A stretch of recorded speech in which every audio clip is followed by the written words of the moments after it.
जय हिंद dear student and friends. तो फ्रेंड्स, ये हमारा रेलवे स्पेशल का साइंस सीरीज चल रहा है। ये सीरीज नंबर होगा 29। इसमें 25 क्वेश्चन कंप्लीट कराते हैं हर सेशन में। तो ये जो 29 है, इससे पहले वाला हमारे चैनल के रेलवे साइंस स्पेशल वाले प्लेलिस्ट में मिल जाएगा। तो चलिए फ्रेंड्स, इसको हम स्टार्ट करते हैं।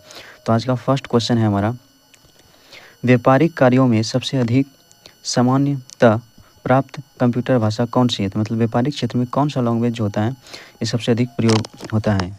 तो इसका करेक्ट आंसर हो जाएगा ऑप्शन नंबर ए हो जाएगा। इसको बोलता है कोबोलो। देखिए, सी से होता है काम और इसको व्यवसाय मतलब कार्य व्यवसाय से आप कनेक्ट कर सकते हैं।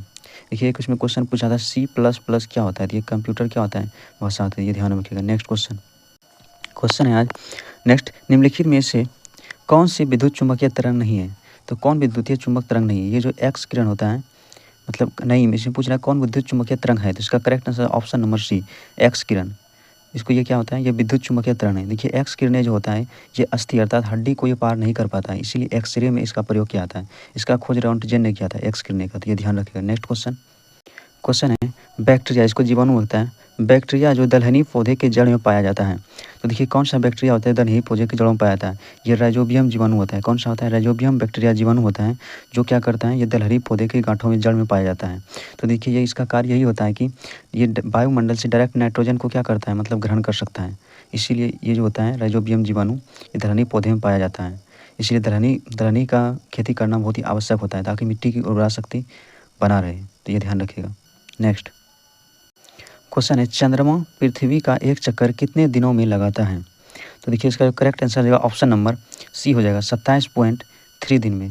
तो इसी कारण यहाँ पे क्या होता है, 27 दिन का दिन होता है और 27.3 दिन का रात होता है। तो यहाँ ध्यान रखिएगा। नेक्स्ट क्वेश्चन यहाँ पे पारसेक। देखिए, पारसेक किसका मात्रक है? तो आप सभी जानते हैं कि ये दूरी का मात्रक है, खगोलीय दूरी है। देखिए, एक पारसेक बराबर 3.26 प्रकाश वर्ष होता है, अर्थात लाइट ईयर रहता है। तो ये सभी किसका मात्रक है? ये है दूरी का, डिस्टेंस का। तो ये ध्यान रखिएगा। नेक्स्ट क्वेश्चन देखिए, ये क्वेश्चन जो यहाँ पे सूर्य ग्रहण मतलब सोलर क्लिप्स जो होता है, सूर्य ग्रहण किस दिन लगता है? देखिए, बहुत ही इंपॉर्टेंट क्वेश्चन ये, सूर्य ग्रहण किस दिन लगता है? तो देखिए, सूर्य ग्रहण जो लगता है ये अमावस्या के दिन लगता है। एक होता है चंद्र ग्रहण, तो चंद्र ग्रहण जो लगता है ये पूर्णिमा के दिन लगता है। कब लगता है? ये पूर्णिमा के दिन लगता है चंद्र ग्रहण। तो ऐसे याद रखिएगा। चंपू बच्चा में चंपक पढ़ते तो उससे याद रखिएगा। चंद्र ग्रहण किस दिन लगता है? पूर्णिमा के दिन। और सूर्य ग्रहण किस दिन लगता है? अमावस्या का दिन। तो ये ध्यान रखिएगा। नेक्स्ट क्वेश्चन यहाँ पे, निम्नलिखित में कौन ग्रीन हाउस गैस नहीं है? देखिए, ग्रीन हाउस का तात्पर्य है ये क्या करता है, पृथ्वी के तापमान को मतलब बढ़ाने में जो जिस गैस जौन सा गैस मतलब उसमें भूमिका निभाता है वो सभी ग्रीन हाउस गैस कहलाता है। तो इसमें ये कौन कौन सा आता है? इसका जो देखिए, इसमें कौन कौन ग्रीन हाउस गैस हैं। लेकिन इसमें देखिए, ग्रीन हाउस गैस है ये कार्बन डाइऑक्साइड है, मीथेन है, उसके बाद नाइट्रस ऑक्साइड है। तो ये सभी क्या है? उसके बाद एक होता है O3, ये भी क्या है? ये भी होता है ये गैस है, ग्रीन हाउस गैस है। लेकिन इसमें आर्गन जो है ये अक्रिय गैस है, ये ग्रीन हाउस गैस नहीं है। तो इसका करेक्ट आंसर जो हो जाएगा ये ऑप्शन नंबर हो जाएगा डी नंबर। कौन सा हो जाएगा? D number. ये आर्गन हो जाएगा। आर्गन जो है ये ग्रीन हाउस गैस नहीं है, बाकी बात ये सब है। तो इसका करेक्ट आंसर ये हो जाएगा। क्वेश्चन है नेक्स्ट यहाँ पे, निम्नलिखित में से किसने न्यूटन से पूर्व ही बताया, मतलब न्यूटन से पहले ही बता दिया था कि सभी वस्तुएं पृथ्वी की ओर आकर्षित होती है? ये किसने बताया था? देखिए, इसका करेक्ट आंसर हो जाएगा ऑप्शन नंबर डी हो जाएगा, ब्रह्मगुप्त। इसने पहले ही बता दिया था कि पृथ्वी में खींचने की किसी वस्तु को खींचने की क्षमता होती है। तो ये किसने बताया था? ब्रह्मगुप्त ने। तो ये ध्यान रखिएगा। और आर्यभट्ट ने किसका आविष्कार किया था? शून्य का आविष्कार किया था। तो ये ध्यान रखिएगा। नेक्स्ट क्वेश्चन यहाँ पे, दो समतल दर्पण को 90 डिग्री के कोण पर रखा गया है और उनके मध्य में एक मोमबत्ती जल रही है। दर्पण में मोमबत्ती की कितनी प्रतिबिंब दिखेंगे? देखिए, इसमें प्रतिबिंब की संख्या जो निकाला जाता है, इसमें 360 से भाग दिया जाता है जितना डिग्री होता है, कोण का मान दिया रहता है। इसको भाग देंगे, इसमें कितना आएगा? इसमें आ जाएगा 4 प्रतिबिंब। कितना आएगा? 4। लेकिन ये सम में नहीं रहता है, जब संग संख्या आता है इसमें एक घटाना पड़ता है। तो 4 में 1 घटाएंगे तो 3। इसका करेक्ट आंसर जो हो जाएगा प्रतिबिंब की संख्या कितना हो जाएगा? 3 हो जाएगा। इसका ऑप्शन नंबर बी हो जाएगा करेक्ट आंसर। और देखिए, यहाँ पे दो समतल दर्पण के बीच में अगर अनंत प्रतिबिंब बन सकता है, ये ध्यान रखिएगा। नेक्स्ट क्वेश्चन है, जब हम कमरे के अंदर बैठे होते हैं तो यद्यपि हम बराबर के कमरे में बातचीत करने वाले व्यक्तियों को देखते तो नहीं, परंतु उनकी आवाज़ को अवश्य सुन लेते हैं। इसका क्या कारण है? इसका कारण है ध्वनि का क्या कारण होता है जो हमको सुनाई पड़ता है? तो क्या होता है उसमें? ध्वनि का विवर्तन के कारण सुनाई पड़ता है। किसके कारण सुनाई पड़ता है? विवर्तन के कारण।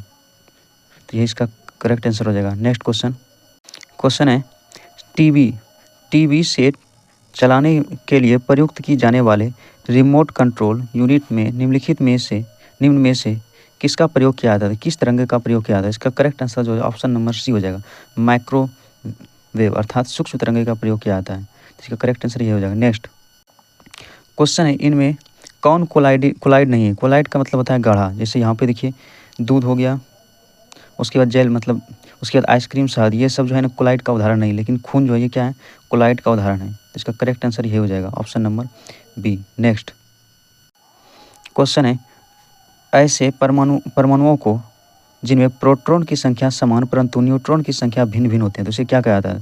तो इसको आइसोटोप्स अर्थात समस्थानिक कहा जाता है। परमाणु संख्या समान लेकिन द्रव्यमान संख्या भिन्न भिन्न, इसको समस्थानिक, लेकिन द्रव्यमान संख्या समान लेकिन परमाणु संख्या भिन्न भिन्न, इसको बोलता है समभारिक आइसोबार। ये ध्यान रखिएगा। नेक्स्ट क्वेश्चन है, निम्न में से किस एक का अधिकतम ईंधन मान होता है। तो इसका जो करेक्ट आंसर है ऑप्शन नंबर ए, ये हाइड्रोजन का सबसे हल्का गैस होता है हाइड्रोजन। इसको भविष्य का ईंधन भी कहा जाता है, फ्यूचर फ्यूल बोला जाता है। नेक्स्ट क्वेश्चन है, हीमोफीलिया एक आनुवंशिक रोग है, इसका वहन कौन करता है। देखिए इसका वहन जो करता है, इसका करेक्ट आंसर ऑप्शन नंबर हो जाएगा बी नंबर। इसका देखिए क्या होता है, स्त्रियों में इसका वहन करती हैं, स्त्रियां इसका वहन करती हैं, मतलब एक से दूसरे में जाता है, और जो प्रकट पुरुषों में होता है। देखिए हीमोफीलिया में होता क्या है, देखिए हीमोफीलिया जो होता है इसमें क्या होता है, रक्त में थक्का नहीं बनता है।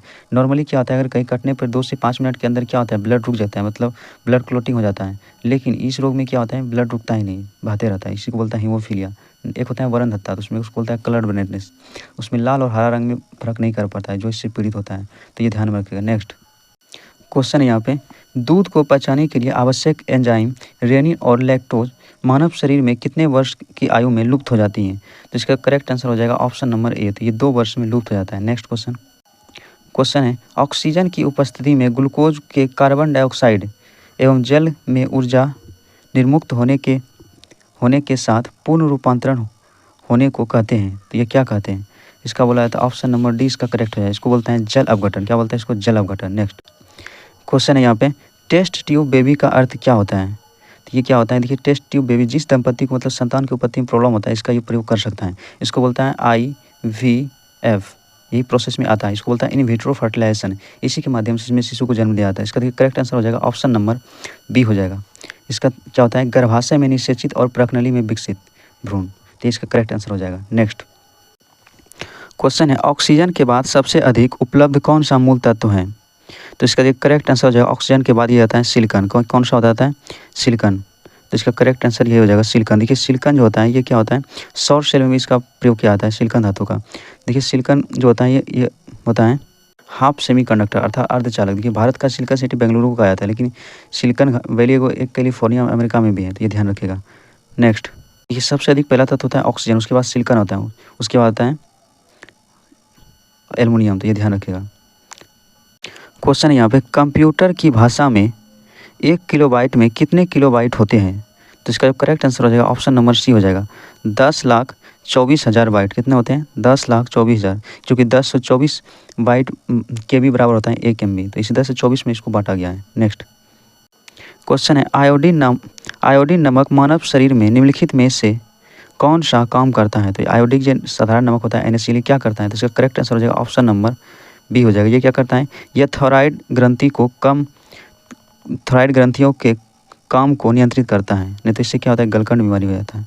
नेक्स्ट क्वेश्चन है, गर्भवती स्त्रियों में प्रायः किस चीज़ की कमी हो जाती है। तो इसका जो करेक्ट आंसर हो जाएगा ऑप्शन नंबर सी हो जाएगा। देखिए जो गर्भवती होता है उसमें हमेशा अक्सर देखा जाता है कैल्शियम और आयरन की कमी हो जाता है, इसीलिए इसको लाल गोली जाता है कैल्शियम और आयरन को शरीर में बनाए रखने के लिए। नेक्स्ट क्वेश्चन है यहाँ पे, क्लोरोफिल प्रकाश के किस घटक को प्रवर्तित करता है।